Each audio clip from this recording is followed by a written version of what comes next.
menarik petang ini. Khabar angin Ahmad Zahid lepas jawatan Presiden UMNO adalah palsu. Veteran UMNO dakwa proses pendakwaan di negara ini sudah rosak pada zaman Mahathir. Swiss pemati kawal Coldplay malam ini.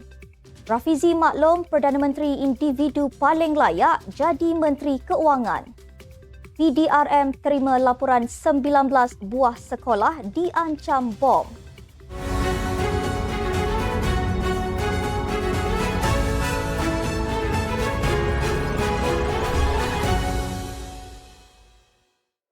Assalamualaikum dan salam Malaysia Madani. Bersama saya Asma Ismail dalam Netstep News edisi petang Rabu 22 November 2023. Sebelum itu jangan lupa untuk subscribe YouTube Netstep TV dan follow Facebook Netstep Malaysia.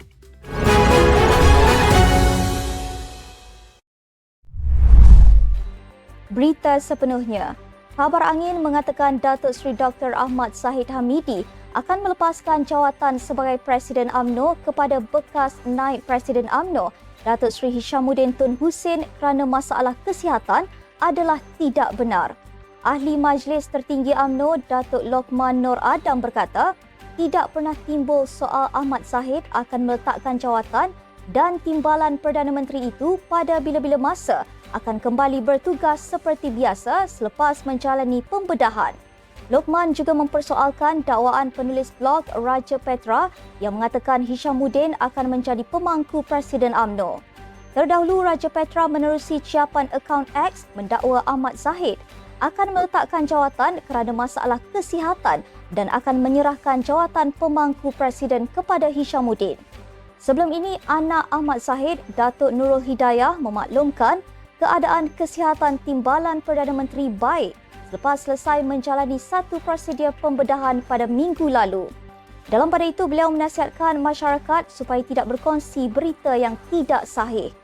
Minggu lalu tular di laman sosial media mengenai kesihatan Ahmad Zahid. Veteran UMNO Tan Sri Shahrir Abdul Samad mendakwa proses pendakwaan di negara ini memang sudah dirosakkan semasa bekas Perdana Menteri Tun Dr. Mahathir Mohamad dan bekas Peguam Negara Tan Sri Tommy Thomas berkuasa. Bekas Ahli Parlimen Johor Bahru itu memberitahu beliau didakwa di mahkamah walaupun kes boleh diselesaikan melalui rundingan dengan Lembaga Hasil Dalam Negeri LHDN. Beliau dilepas dan dibebaskan oleh Mahkamah Tinggi pada 5 Januari lalu atas pertuduhan gagal mengisytiharkan RM1 juta yang diterima daripada bekas Perdana Menteri Datuk Seri Najib Tun Razak kepada LHDN. Shahrir turut menyifatkan kes SRC International melibatkan dana RM27 juta yang dihadapi Najib sebagai lebih kelakar. Menurut beliau, kes yang tertangguh selama 5 tahun itu mempunyai cerita yang sama seperti kes SRC International melibatkan dana RM42 juta yang disabitkan terhadap Najib sebelum ini. Menteri Komunikasi dan Digital Fahmi Fadzil memaklumkan Swiss pemati Kill Switch akan digunakan semasa konsert Coldplay yang dijadualkan berlangsung di Stadium Nasional Bukit Jalil malam ini.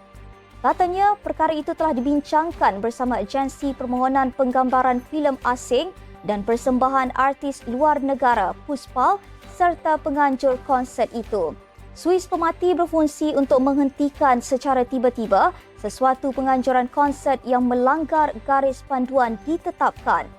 Dalam pada itu, Fahmi turut menasihatkan orang ramai agar menggunakan pengangkutan awam yang akan beroperasi sehingga lewat malam ini bagi memudahkan pergerakan lalu lintas.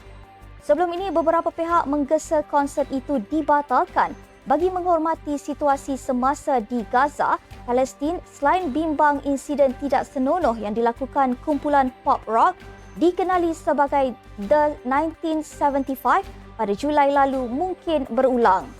Sementara itu, seorang ahli Parlimen PAS, Abdul Latif Abdul Rahman, menggesa kerajaan membatalkan konsert Bollywood yang dijadualkan pada 1 Disember ini. Katanya konsert Stars on Fire yang akan menampilkan artis terkenal dari India adalah tidak sesuai dan tidak sensitif, terutama ketika rakyat Palestin sedang dibunuh oleh tentera Israel. Menteri Ekonomi Rafizi Ramli menyangkal dakwaan bahawa kegagalan pemulihan ekonomi negara ketika ini salah satunya berpunca kerana jawatan Menteri Keuangan disandang oleh Perdana Menteri. Selain itu, Rafizi turut tidak bersetuju dengan saranan Ahli Parlimen Paguh Tan Sri Muhyiddin Yassin agar Datuk Seri Anwar Ibrahim melantik seorang Menteri Keuangan penuh bagi menguruskan hal ekonomi negara. Jelas Ahli Parlimen pandan itu lagi, Perdana Menteri adalah antara individu yang paling layak untuk memegang jawatan Menteri Keuangan dalam memastikan isu tata kelola perolehan adalah telus dan tidak berlaku seperti pentadbiran terdahulu. Rafizi menjawab soalan tambahan Muhyiddin PN Paguh, apakah sudah tiba masanya Perdana Menteri melantik seorang Menteri Keuangan penuh bagi memulihkan ekonomi negara. Menjawab lanjut, beliau berkata, ekonomi negara ketika ini berdepan masalah-masalah struktur seperti penlibatan dalam ekonomi tinggi yang didakwa ditinggalkan oleh pentadbiran-pentadbiran yang dahulu. Selain itu, Rafizi berkata, Malaysia juga berdepan masalah pasaran buruh seperti gaji dan bentuk-bentuk pekerjaan yang menawarkan gaji yang lebih tinggi.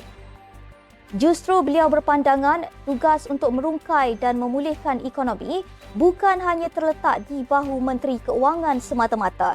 Sebaliknya, ia melibatkan kerjasama pelbagai kementerian. Polis menerima sebanyak 19 laporan ancaman bom di beberapa buah sekolah di seluruh negara hari ini daripada email individu tidak dikenali. Ketua Polis Negara Tan Sri Razaruddin Husin berkata, kesemua angka itu membabitkan beberapa sekolah di bawah kelelaan Kementerian Pendidikan, sekolah antarabangsa dan sekolah swasta yang beroperasi dalam negara. Siasatan awal polis mendapati ancaman bom itu telah dihantar melalui 2 akaun email menggunakan nama Textorer dari bahasa Jerman yang bermaksud pengganggu ketenteraman dari penyedia perkhidmatan email Bably.com. Beliau berkata dalam kenyataan yang dikeluarkan di Bukit Aman hari ini, pecahan laporan polis yang diterima adalah 7 laporan di Selangor, 5 laporan ancaman di Kuala Lumpur, 3 di Johor, 2 di Pulau Pinang dan masing-masing 1 laporan ancaman di Perak dan di Negeri Sembilan. Tambah Razaruddin lagi, sebaik saja dimaklumkan mengenai penerimaan email ancaman, PDRM dengan kerjasama sekolah-sekolah tersebut telah mengosongkan premis-premis terlibat.